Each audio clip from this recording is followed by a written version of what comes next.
moment you've all been waiting for, presenting the newest and upgraded members of the KTM and Husqvarna family, the KTM 392!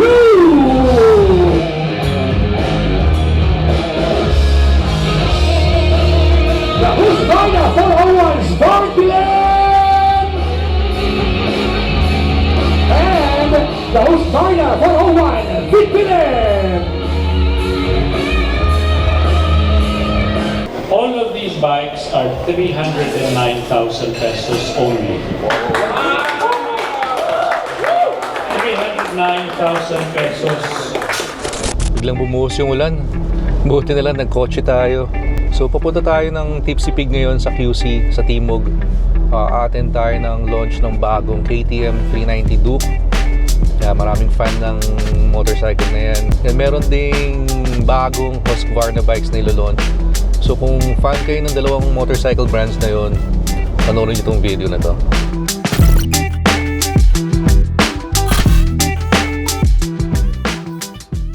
Alright. Noobie rides. Thank you. So registration muna. KTM or... Choose one? KTM. Alright, choose one daw tayo. Alright. Let's go inside. Alright, Mr. John C. in the house, about to start. Sir Jet Lau in action. Sir, morning. Tara, ikot muna tayo guys. A lot of familiar faces. Ito, Sir Neo Moto in the house. Si Ma'am Moto Connect. Morning. Joss TL, hello. Alright, so we're about to start. Excited yung mga tao. Magandang po sa inyo lahat. Kamusta po kayo? And welcome to our very special event ngayong araw na to. We are about to witness some game-changing motorcycle innovations today. So let's get started. Let's call in Mr. Martin Madrid, the Chief Operating Officer of Lucky Mapi. First of all, I'd like to thank you, members of the media, vloggers, key opinion leaders, okay, and friends for coming here. These bikes are all new. All new. Why all new? 90% or even more of the bikes are new. It's different from the previous the predecessors of these bikes. From the engine, the frame, the brakes, you'll see this. Dan will talk about this. It's very exciting for us. And I think one last important thing I want to share also is that the new frame of these bikes enable it to lower a bit and make it more accessible to riders in countries like the Philippines, where, you know, let's face it, a lot of the riders here are not as tall as the riders in Europe and the Americas. So the bike here is designed specifically for the not so tall riders, but with all the big, all the specs and all the bells and whistles found on the big bikes. It's now available here. So you will be getting, riders here in the Philippines will be getting the best of the big bikes here in these smaller range bikes. So get ready, because we're about to unveil the latest motorcycles that will redefine the riding experience for us Filipinos, of course. So let's turn our attention to the stage as we introduce the newest models of from KTM and Husqvarna. And now, the moment you've all been waiting for, presenting the newest and upgraded members of the KTM and Husqvarna family, the KTM 392!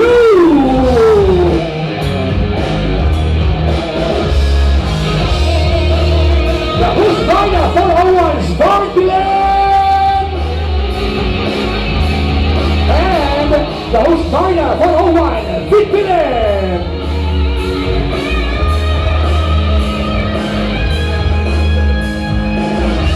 Oh wow!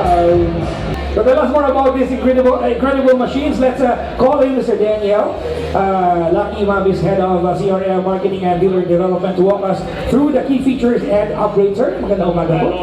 Hello, everybody. Thank you for coming. We'll start off with the Duke 390.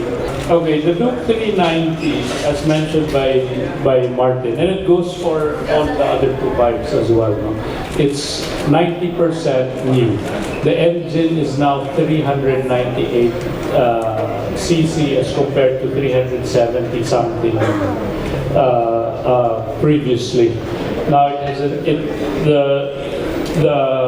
to make way for that new engine, they had to redesign the subframe. So the subframe is new, and so is the swing arm. The swing arm, they had to adjust the airbox. They had to make it a bigger airbox for the bigger engine, so they had to move the suspension to the right. As you can see, it's on the right. And since they moved it to the right, they also had to redesign the swing arm. Before it was straight, now it's curved. From down it goes, from up it goes down. Now, the rake of the fork has also been adjusted a little bit so that the wheelbase of the bike is longer. No? So that being said, it is still very, very agile. That's why they call it the corner rocket. No, it's perfect for Marilake or coming out in corners in your neighborhood. No?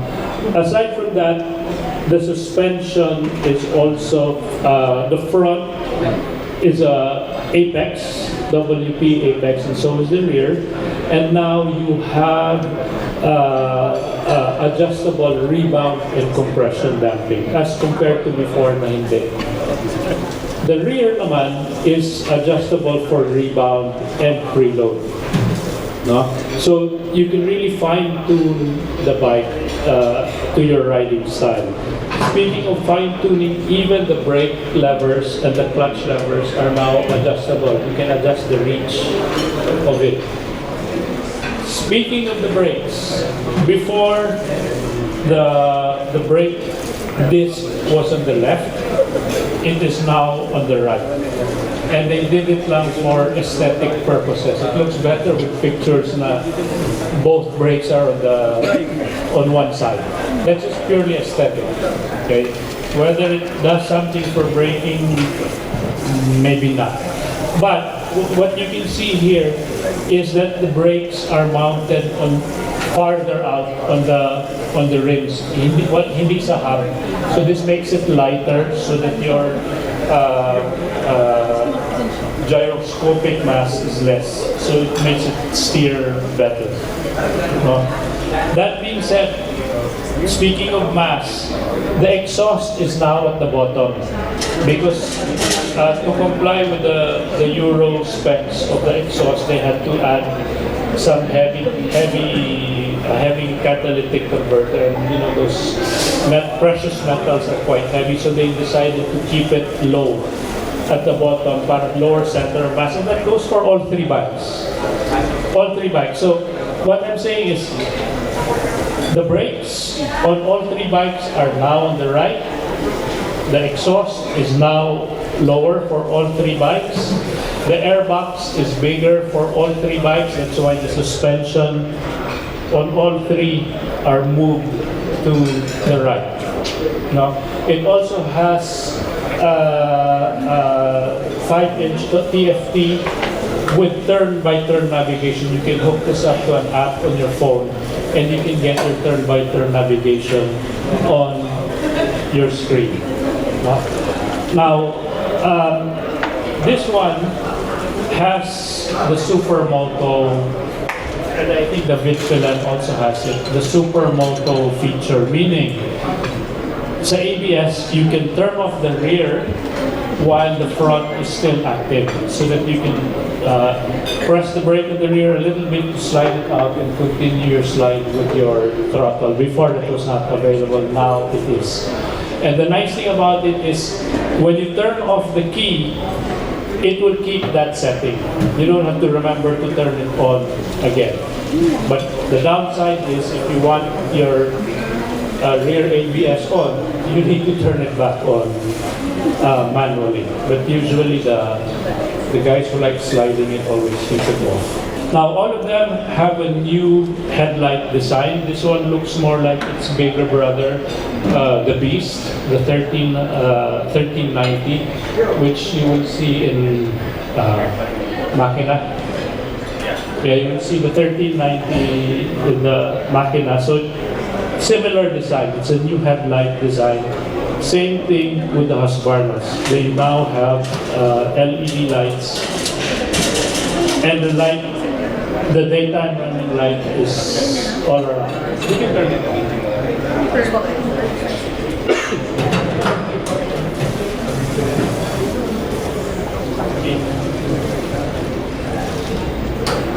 Yeah, so it's daytime running lights. It also has self-canceling turn signals. What was available in bigger bikes before is now, like Martin said, it's now available on these bikes. No? And the bikes are lower. Okay, the bikes are lower for those who I don't like to say vertically challenged because that's for those who are cuteness endowed. These bikes are more accessible to you.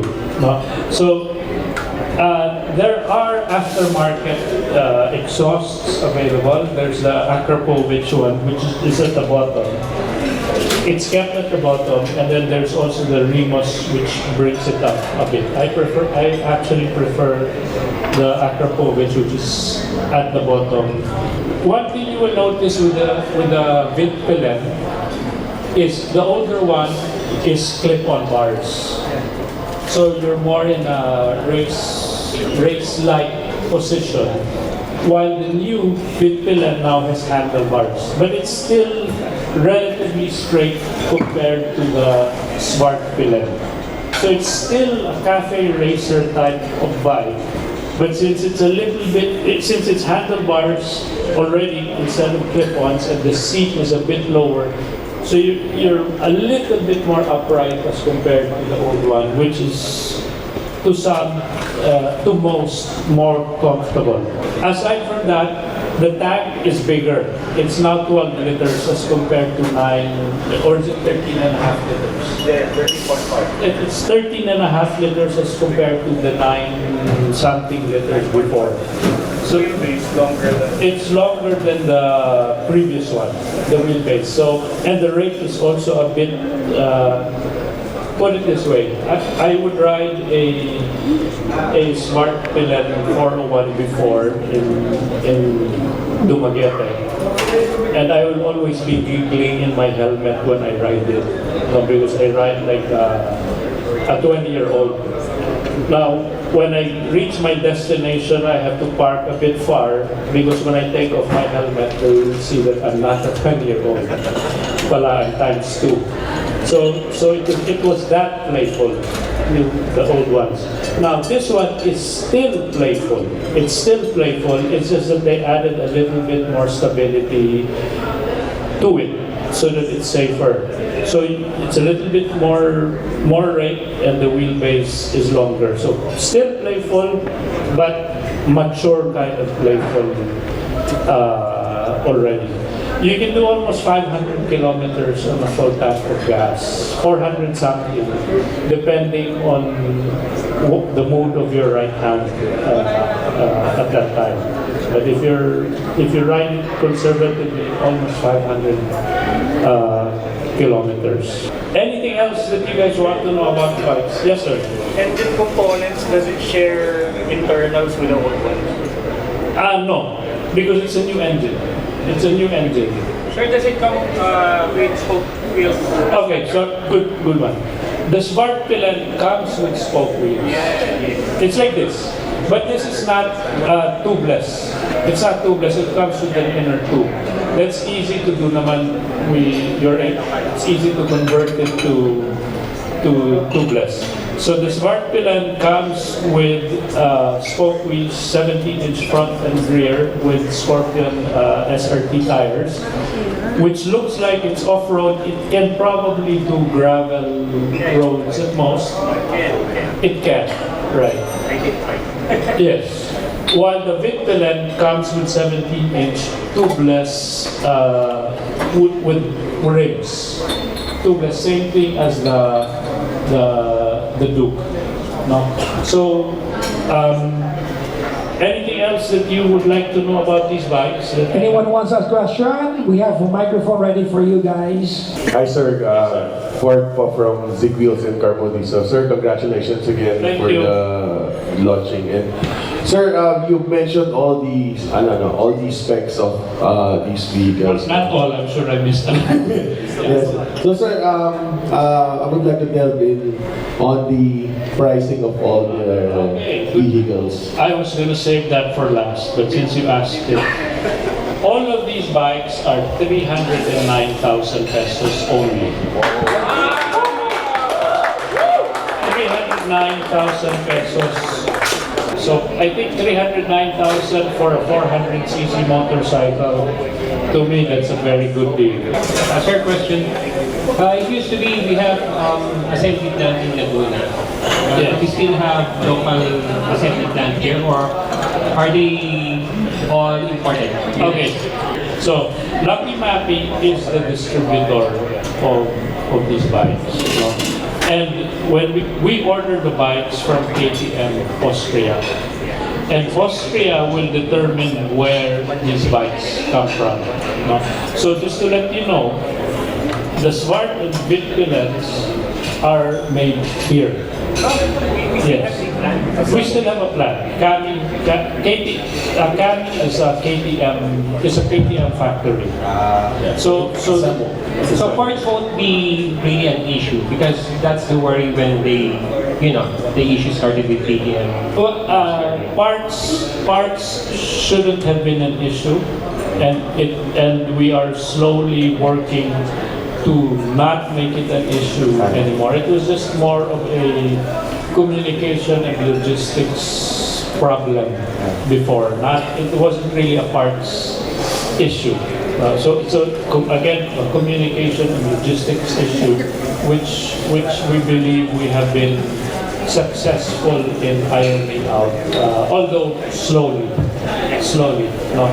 So the the Svartpilens worldwide, the 401 is coming from the Philippines. The 390s, just so you know, all 390s worldwide will come from India. Okay, all 790s worldwide will come from China. Okay, and all the 890s and above will come from Austria. So this is just it's more of an economic decision for them. No? So dedicated plants for dedicated number of CCs. I'm wondering if any of you are curious about the 200s. Is anybody curious about the 200s? Okay. There will be no more 200s in the Philippines. No more Duke 200, no more RC 200. In fact, there will be no more 200s worldwide, except in India. That's starting when? They have stopped producing it here, although there are still stocks left here. So that's a run out models. There will also be no more RC 390.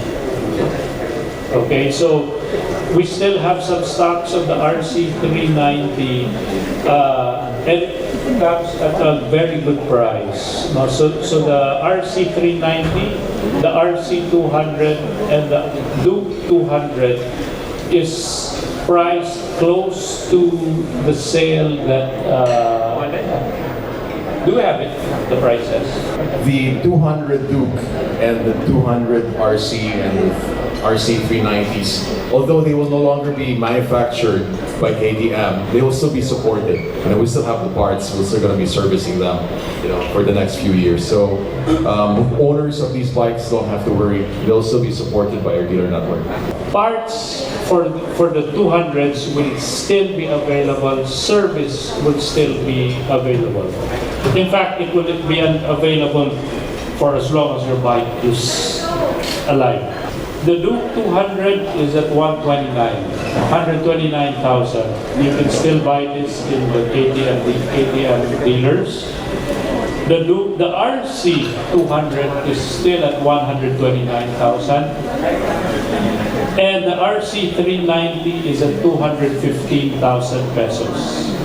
They are still available while supply lasts at your nearest KTM dealers. We had a very long argument about the price, Dan and I. I wanted it lower. Well, what we wanted to do, KTM, the company is really making an effort to make these bikes accessible. You'll notice the features, all the, the bells and whistles. Maybe not all. Very important bells and features of the big bikes are now available here. Value for money wise, if you listen to a lot of new owners, they will say, wow, for the money they pay, they get all these features in these bikes. So an effort was made to really make these bikes more accessible, and our role here is to also do our part and make the pricing attractive so that more users in the field, more bikers would choose our bikes in the Philippines. You know what my favorite feature is actually with these bikes? Very small. It's a very small detail that not many may notice. Now, I like the backlit buttons. I know some more expensive, more higher end bikes. Yeah. Na hindi backlit. So at night, I don't know which button to press.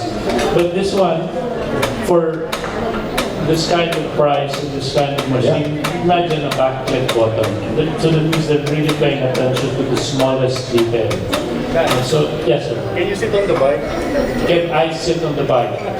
For the photos. Why don't we let a Vitpilen owner sit on the bike? An aqua. Here you go. That's Miss Noel. Yeah, she brought her bike outside, by the way. She's a Vitpilen owner.